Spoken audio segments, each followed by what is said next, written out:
Hi everyone, welcome to today's video. Thank you for being here. Today we'll talk more about energy and more specifically, how do we take care of our own energy? And I think this is a great question. It was asked by one of my friends. Her name is Bloom. So, hi Bloom. And it's a great question because not so many people are actually aware of their own internal energy. We may be aware of, we respond a lot to the energies that we receive from outside, but being in tune with our own energy, this is a little bit more subtle. And of course, energy is a vast subject. We could define it in many ways, but for the sake of this video, we'll focus on this own sense of okay, so I see energy as vibrational frequencies, and we all have our own unique kind of vibrational signature, if you will. It's how we resonate. Energy is everywhere, okay, and but we all have this level of chi or prana, depends on how you want to define this, but we all vibrate at a certain frequency which feels more or less comfortable depending on where we are and our surroundings and many things. So that's the thing to start with. Energy is influenced by many factors, right? So to answer the question, how to take care of our own energy, so the three main guidelines here would be first, to know very well your own energy patterns and how your own personal energy field and inner self resonates and respond to other stimuli. And once you've become very familiar with that, being able to stay away from what doesn't feed your energy in a positive manner, staying away from what disturbs your energy, and at the same time being able to cultivate and nurture what make you stay in a high vibrational level, right? And it's normal for energy to fluctuate. It's energy is constantly moving, and it's normal to experience ups and downs. And sometimes we may think, oh, it's just maybe physically, or we feel tired, or emotionally, but it can be even more subtle. It's your inner self at the end. I like to see your own personal energy also as it's very much connected to your essence, to your deeper self, your inner self. So it's the intuitive part of you, the part that is connected to universal intelligence as well. And when you tune in with it, when you are in alignment with your own energetic pattern and in alignment, in resonance with what surrounds you and the universe, then things flow much more freely in your life. So in the end, it's not, when you feel that, oh, you're not feeling so well, or you're in a low vibrational level, it's not actually the energy in itself. It's just you're misaligned from it. You're pulled away from that center, from your inner center.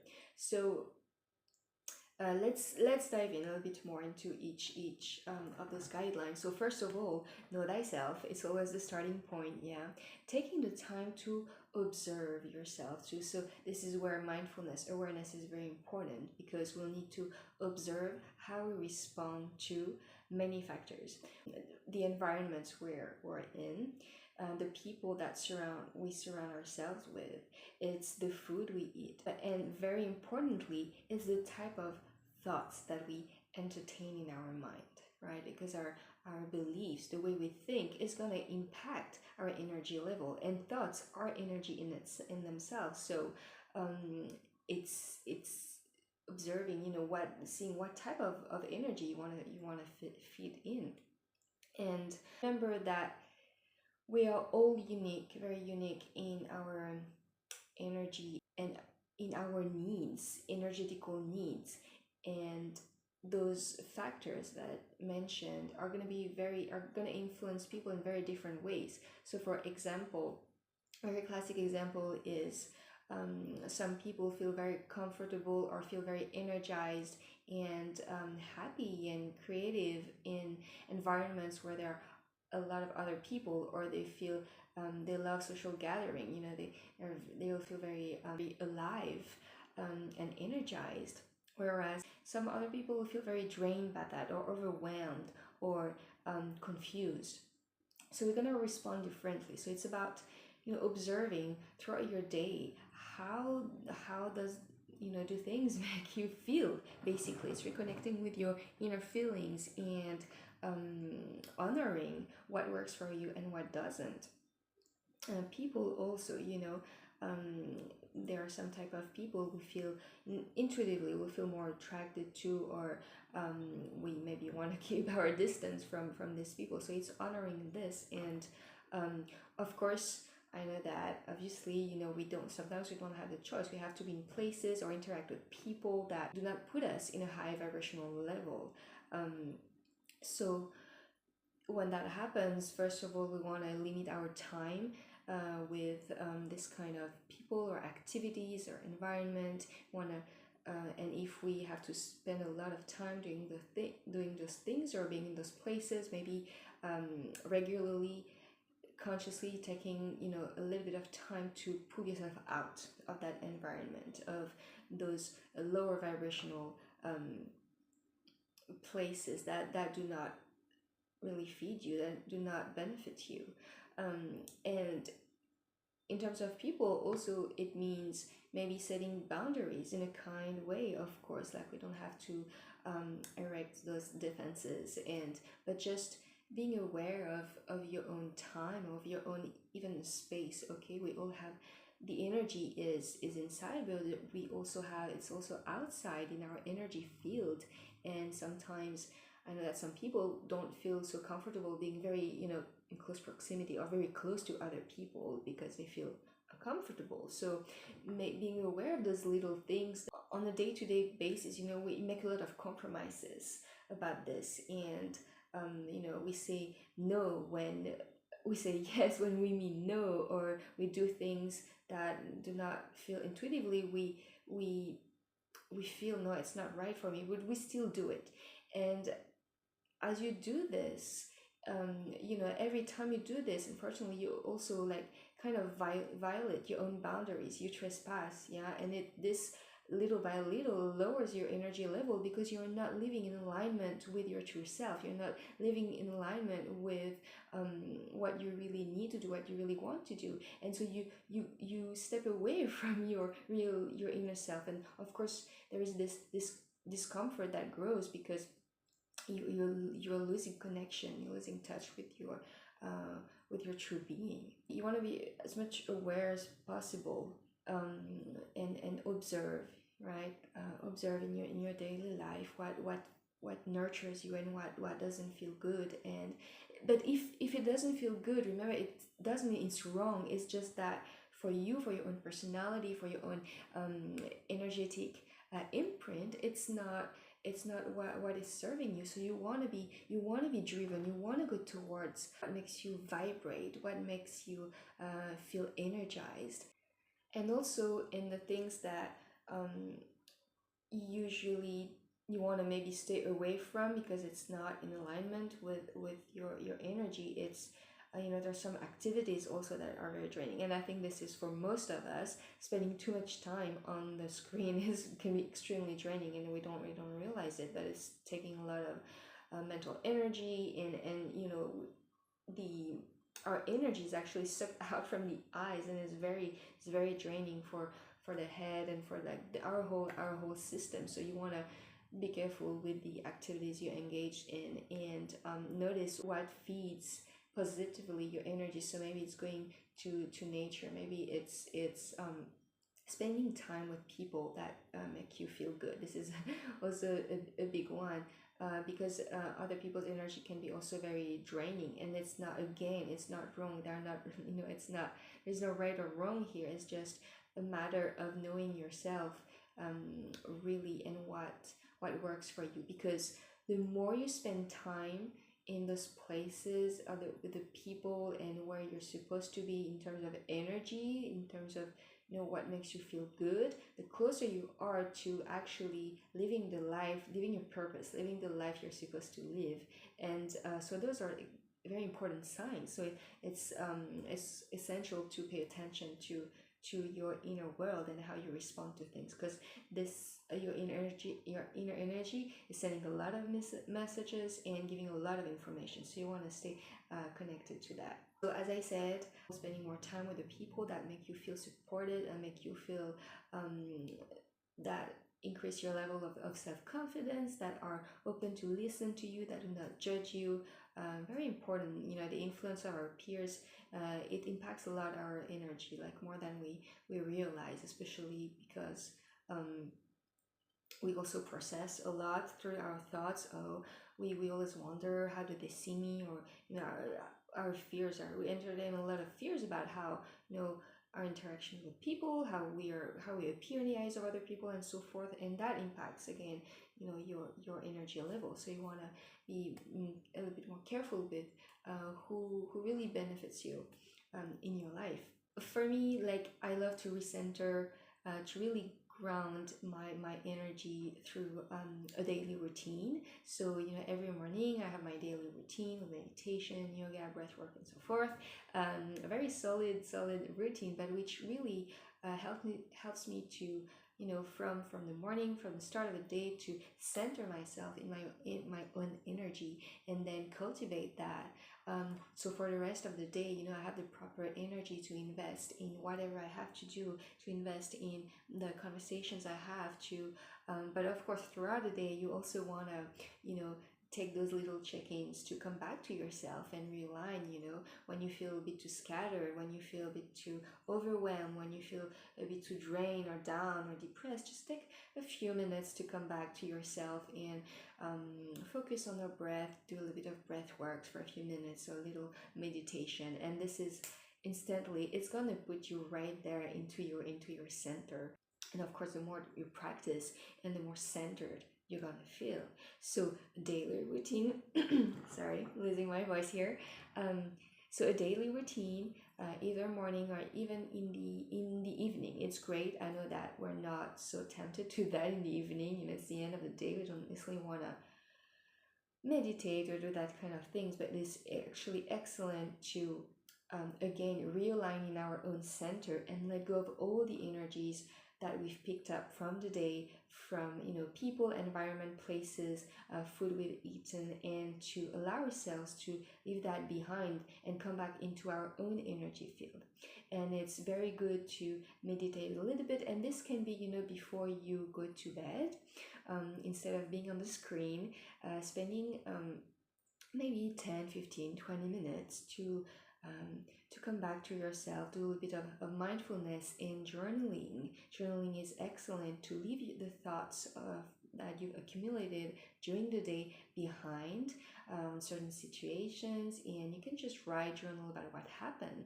And if you're not so much into journaling, if you're too tired, at least do a little gratitude mini list, or with a minimum of 3 things you're grateful for, 3 things that have happened during the day. And this is also very good to shift your energy level, especially if you don't feel great, but it's just gonna put you where it's just gonna open your heart a bit more. It's just gonna soften the energy, just expressing a little bit of gratitude. See what went well during your day.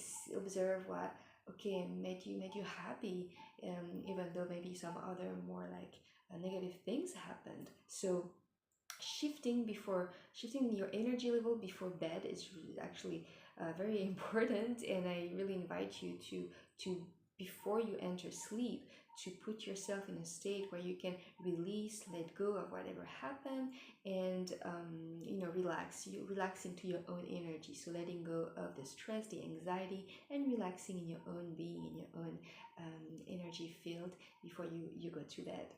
Another important thing is that physically, we want to address the body here too. Like physically, your body is gonna absorb a lot of energy too, right? And it's gonna it's going to impact your overall energy level. So being very careful, again, the places you go to and what you do with your body in generally, and know that you want to include a minimum of physical activity. So it can be it can be yoga practice, a qigong practice, or just going to the gym. But please, whatever you do in the gym, do it mindfully, or even if you go for a run mindfully, because this is important to align mind and body. But the body, yeah, you want to move it, because energy doesn't like to stagnate, right? A stagnation leads to complete, it's not productive, it's not energetically speaking, is just, it's what leads you into states of sloth and torpor and depression. This is an extreme, when your energy level is extremely low and way down, and it's not moving, it's rather stagnating, it's like this heavy energy. This will lead you into states of depression. So moving the energy physically, you want to be active and feel also here, like, connect with yourself and do what feels good to your body. Very important. If you want to just put the music on and like go into freelancing for 5 minutes, do it. And if you're a digital worker, if you spend a lot of time in front of a computer, make sure you go out at least once a day, or you stand out for like a few minutes during the day and shake your legs, shake your arms, do something, but move your body. Very important. Or even better, have a daily routine, a daily practice, or practicing 2, 3, 4, 5 times a week, going to the gym, doing something very active. And it's also good to do those kind of physical activity again with other people, because it helps us to connect and socialize. And also, this is very important for our own energy level, and again, socializing with the right people, the people that make you feel good, okay? Because we also feed into other people's energy, and it's important to feel supported by others, and to also stay sane by engaging socially, okay? Too much isolation can also deplete your energy, your own energy level. Too much isolation also linked to depression. So it's going back to the same lower vibrational levels, because understand that energy is also attracted to energy. Energy loves to interact with the other energies, right? That's why we're attracted to certain people. So follow your intuition here. So another element, underestimated element that helps us to clean our energy and make sure it's at the right vibrational level, it's water. So drinking a lot of water is really good, not only for the body but also for your own energy. And just sometimes, even if it's during the day, like if you feel like something is off, you don't really feel good, take a shower. It's I've always found that you go into the shower and something shifts, something changes, because when you come out of the shower, your state of mind is a little bit more like refreshed, obviously, but it's gonna have an impact, positive impact. To invite you to, if it's raining, just step out in the rain, or but the water is very important, so include more water into your daily routine. And finally, completing the circle here, going back to where we started, your thoughts, your belief system, very important. Watch your thoughts, and make sure that you don't undermine your own energy by cultivating the wrong types of thoughts that do not serve, again, your growth, your thriving, your happiness. So I hope that helps. That was a very condensed a video giving a few tips on how to care for your energy, and doing this from holistic aspects, yeah, like considering the body and your mental states. And I think the takeaway from this little intro, which is actually the beginning of a much bigger conversation. I would love to hear how you take care of your own energy, but the takeaway here is very starting from being very observant of how you respond to all those influences, your external environment, and the people and the food and so forth. And little by little, you know, aligning your own energy with the right external stimuli and also internal stimuli. So being watchful of what's going on inside and outside. And remember that it's normal for energy to fluctuate. It's normal for everyone, you know, goes through that. We have phases we don't feel that great, we don't feel good, and that's okay. And what we want to do in those moments is, again, to be here for ourselves, to observe, okay, what's going on, and ask yourself the question, what do I need right now? I don't feel great. What do I need right now? Do I need to pull out and have some time for myself? Do I need to take a shower? Do I need to eat something? And take this moment to reflect, okay? But don't try to escape or numb the feelings, but be courageous enough to, you know, observe what's going on in yourself. Be honest with yourself. What's not working for me right now? What do I need? Okay, and listen to yourself. Very important. All right, thank you again for joining today. Today, I hope that helped, and don't hesitate to share with us how you take care of your energy, and I'll see you next time. Thank you.